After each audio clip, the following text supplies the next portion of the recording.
আসসালামু আলাইকুম। সংবাদে আপনাদের সবাইকে স্বাগত জানাচ্ছি। আমি ফিরোজ তোহা। শুরুতেই আরবে কেবলস সংবাদ শিরোনাম।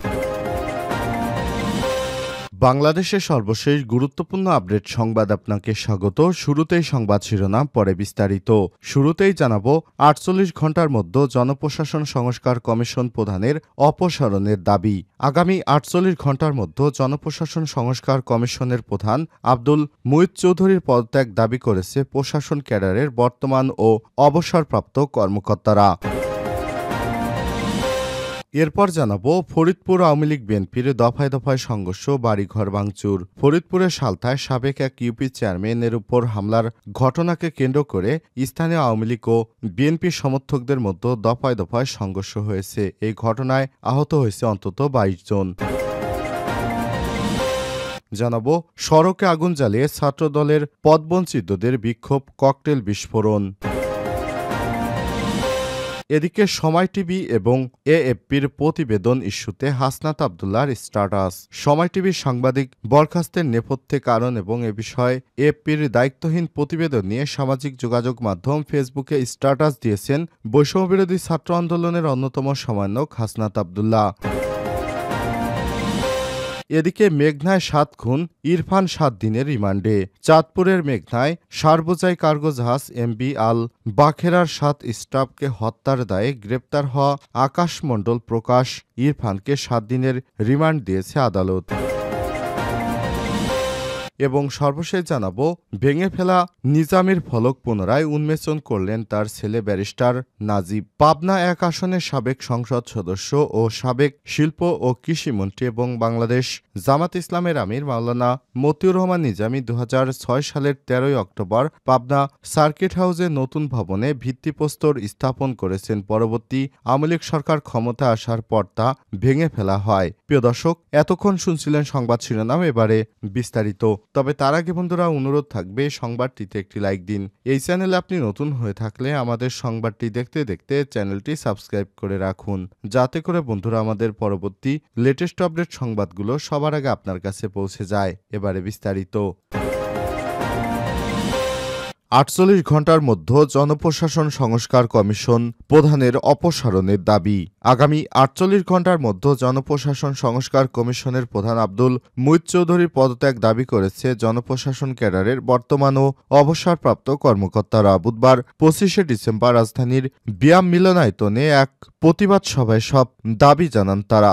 সভায় বিসিএস প্রশাসন কল্যাণ বহুমুখী ও সমবায় সমিতি লিমিটেডের সভাপতি এবিএম আব্দুস সাত্তার বলেছেন, মুইত ভাই সংস্কার কমিশনের প্রধান পারিবারিকভাবে কলঙ্কিত ব্যক্তি, বিতর্কিত কর্মকর্তা। আমরা ৪৮ ঘন্টার মধ্যে মুইত ভাইয়ের অপসারণ চাই। প্রশাসন ক্যাডারের কর্মকর্তারা আজ আন্দোলনের কর্মসূচি শুরু হলো জানিয়ে তিনি বলেন, আগামী ৪ জানুয়ারি মহাসমাবেশ ঘোষণার প্রস্তাব করছি। আমরা ভালো কাজ করছি এবং আমরা কালো ব্যাজ ধারণ করব, কলম বিরতি কর্মসূচি করব, সংবাদ সম্মেলন করব। আব্দুস সাত্তার বলেন, আমরা আর কোনো ক্যাডারের অস্তিত্ব দেখতে চাই না। সহকারী সচিব থেকে সচিব পর্যন্ত বাংলাদেশের অ্যাডমিনিস্ট্রেটিভ সার্ভিস প্রতিষ্ঠা করতে হবে। আজ বাংলাদেশের আন্দোলন শুরু হলো, এই আন্দোলন চলবে। এর আগে একই সভায় প্রশাসন ক্যাডারের অবসরপ্রাপ্ত কর্মকর্তা জাকির হোসেন কামাল কমিশনের প্রধান পদত্যাগের দাবি তোলেন। সভায় উপস্থিত কর্মকর্তারা তাতে সমর্থন জানান। বাংলাদেশ অ্যাডমিনিস্ট্রেটিভ সার্ভিস অ্যাসোসিয়েশন এবং বিসিএস প্রশাসন কল্যাণমুখী সমবায় সমিতি লিমিটেডের যৌথ আয়োজনে এই প্রতিবাদ সভা হচ্ছে। প্রশাসন ক্যাডারের চাকরিরত কর্মকর্তাদের পাশাপাশি অবসরে যা এই ক্যাডারের কর্মকর্তারাও সবাই যোগ দিয়েছে। বিভিন্ন জেলায় ডিসি ইউএনরা অনলাইনের প্ল্যাটফর্মে তাদের আন্দোলনের একত্রতা ঘোষণা করেছে। ফরিদপুরে আওয়ামী লীগ বিএনপির দফায় দফায় সংঘর্ষ, বাড়িঘর ভাঙচুর। ফরিদপুরের সালতায় সাবেক এক ইউপি চেয়ারম্যানের উপর হামলার ঘটনাকে কেন্দ্র করে স্থানীয় আওয়ামী লীগ ও বিএনপি সমর্থকদের মধ্যে দফায় দফায় সংঘর্ষ হয়েছে। এই ঘটনায় আহত হয়েছে অন্তত ২২ জন।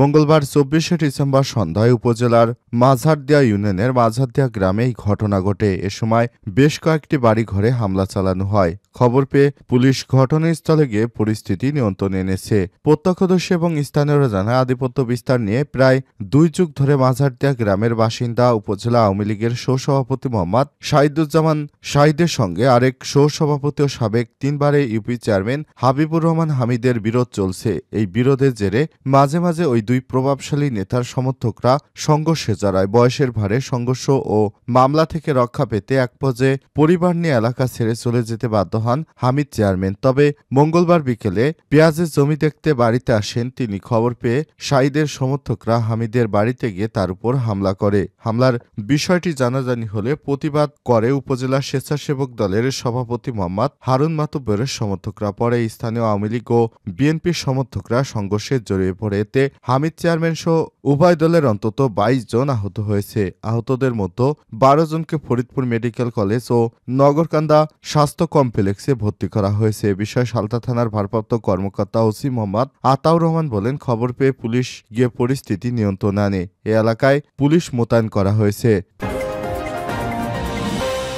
সড়কে আগুন চালিয়ে ছাত্রদলের পদবঞ্চিতদের বিক্ষোভ, ককটেল বিস্ফোরণ। ঢাকা কলেজ শাখা ছাত্রদলের নতুন কমিটি দেয়াকে কেন্দ্র করে সড়কে আগুন জ্বালিয়ে বিক্ষোভ করেছে পদবঞ্চিতরা। এ সময় পরপর 3টি ককটেল বিস্ফোরণের ঘটনা ঘটে। বুধবার 25শে ডিসেম্বর সন্ধ্যায় ঢাকা কলেজের সামনে সড়কে আগুন জ্বালিয়ে বিক্ষোভ করেছে পদবঞ্চিতরা। এ সময় সড়কে অবস্থান নিয়ে নানা স্লোগান দেন তারা। এতে সায়েন্স ল্যাব, নীলক্ষেত সড়কের এক পাশে যান চলাচল বন্ধ হয়ে যায়। একই সময় কলেজ এলাকায় পরপর 3টি ককটেল বিস্ফোরণের ঘটনা ঘটে। প্রায় আধা ঘন্টার বিক্ষোভের পর হুঁশিয়ারি দিয়ে পদবঞ্চিতরা সড়ক ছাড়েন। এর আগে মঙ্গলবার 24শে ডিসেম্বর ঢাকা কলেজ শাখা ছাত্রদলের কমিটিকে কেন্দ্র করে ওই দিন রাত 10টা থেকে 11টার মধ্যে কলেজের মূল ফটক, কলেজ সংলগ্ন মিরপুর রোডের একাধিক স্থানে অন্তত 60টি ককটেল বিস্ফোরণের ঘটনা ঘটে। এই ঘটনায় কোনো হতাহতের খবর পাওয়া না গেলেও কলেজের আবাসিক শিক্ষার্থী ও পথচারীরা ঘটনার সময় আতঙ্কিত হয়ে পড়েন। প্রত্যক্ষদর্শীরা জানায়, রাতে ছাত্রদলের পদবঞ্চিতদের বিক্ষোভ পরবর্তী সময়ে কলেজের মূল ফটকের সামনে 2টি, নাইমের গালি ও মিরপুর রোডে 4টি এবং ঢাকা কলেজের সামনে অবস্থিত ফিলিং স্টেশনের সামনে একটি ককটেল বিস্ফোরণের ঘটনা ঘটে। এই পরিস্থিতিতে বুধবার সকাল থেকে ঢাকা কলেজ এলাকায় পুলিশ মোতায়েন করা হয়। বিষয়টি নিশ্চিত করে নিউ মার্কেট থানার ভারপ্রাপ্ত কর্মকর্তা ওসি মোহসেন উদ্দিন জানান, ঢাকা কলেজে ছাত্রদলের কমিটি হয়েছে, পদবঞ্চিতদের বিক্ষোভ পরবর্তী কয়েকটি ককটেল বিস্ফোরণ ঘটেছে, এজন্য উত্তেজনাকর পরিস্থিতি বিরাজ করছে। সময় টিভি ও এএফপির প্রতিবেদন ইস্যুতে হাসনাত আবদুল্লাহর স্ট্যাটাস। সময় টিভির সাংবাদিক বরখাস্তের নেপথ্যে কারণ এবং এ বিষয়ে এএফপির দায়িত্বহীন প্রতিবেদন নিয়ে সামাজিক যোগাযোগ মাধ্যম ফেসবুকে স্ট্যাটাস দিয়েছে বৈষম্যবিরোধী ছাত্র আন্দোলনের আহ্বায়ক হাসনাত আবদুল্লাহ। বুধবার 25শে ডিসেম্বর সন্ধ্যা 6টা 22 দিকে স্ট্যাটাস দেন তিনি। পোস্টে হাসনাত লেখেন, মঙ্গলবার সংবাদ সংস্থা এএফপি রিপোর্ট করে যে সময় টিভির কয়েকজন সাংবাদিককে বরখাস্ত করা হয়েছে। দুর্ভাগ্যবশত প্রতিবেদনের ঘটনাটি এমনভাবে উপস্থাপন করা হয় যেন সিটি গ্রুপকে, যারা টেলিভিশন স্টেশনটির মালিক, তাদের নিজস্ব সাংবাদিকদের বরখাস্ত করতে বাধ্য করেছে বৈষম্যবিরোধী ছাত্র আন্দোলন। কিন্তু এটি একেবারেই সত্য নয়। পোস্টে হাসনাত লিখেছেন, আমরা প্রতিটি সিটি গ্রুপের কার্যালয়ে গিয়ে দেখেছি তাদের মালিকদের কাছে আমাদের শান্তিপূর্ণ প্রতিবাদ জানাতে জুলাই আগস্টে গণ অভ্যুত্থান চলাকালে সময় টিভির সাংবাদিকতার বিরুদ্ধে আমরা এই প্রতিবাদ জানাই। স্বৈরশাসন শেখ হাসিনার নিরাপত্তা এবং শেখ হাসিনাকে যারা পুনর্বহাল করতে চায় তাদের এদেশে স্বাধীন সাংবাদিকতা বলে না, তারা হচ্ছে ফ্যাসিবাদের দোসর। প্রতিবাদকারীদের প্রকাশ্যে দিবালোকে গুলি করে হত্যা করা হয়। ওই প্রতিবাদগুলো কখনোই সময় টিভি আমাদের দেখায়নি। পোস্টে হাসনাত লিখেছেন, আমরা সম্প্রতি সিটি গ্রুপের কার্যালয়ে গিয়েছিলাম তাদের মালিকদের কাছে আমাদের শান্তিপূর্ণ প্রতিবাদ জানাতে।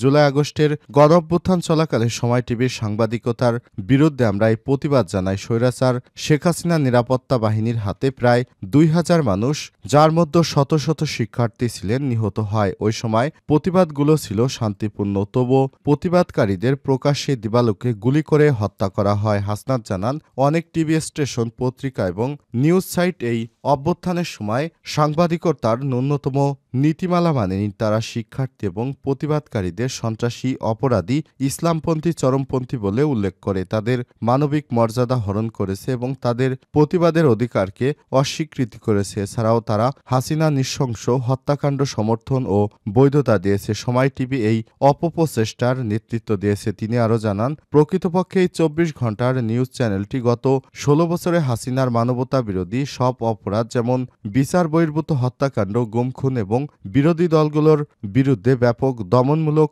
অভিযান এর সমর্থন ও বৈধতা দিয়েছে। সময় টিভি শীর্ষ ভিন্ন মতাবলম্বীদের বিরুদ্ধে অপপ্রচার সক্রিয় ভূমিকা রেখেছে, যার মধ্যে Shahidul Alam, David Burgman, Lisa Gazi এবং এএফপির ফ্যাক্ট চেক সম্পাদন কাদের উদ্দিন শিশিরও রয়েছেন। হাসনাত লিখেছেন, এএফপি তাদের প্রতিবেদনের ঘটনাটি এমনভাবে তুলে ধরেছে যেন আমরা সিটি গ্রুপে প্রবেশ করেছি, অথচ বাস্তবে আমরা বৈধভাবে আমাদের প্রতিবেদন জানাতে সেখানে গিয়েছিলাম। এএফপির সময় টিভির বিতর্কিত ভূমিকায় প্রায় কোনো উল্লেখ করেনি, যা ১৬ বছর ধরে প্রতিবাদকারীদের মানবিক মর্যাদা হরণ করেছে।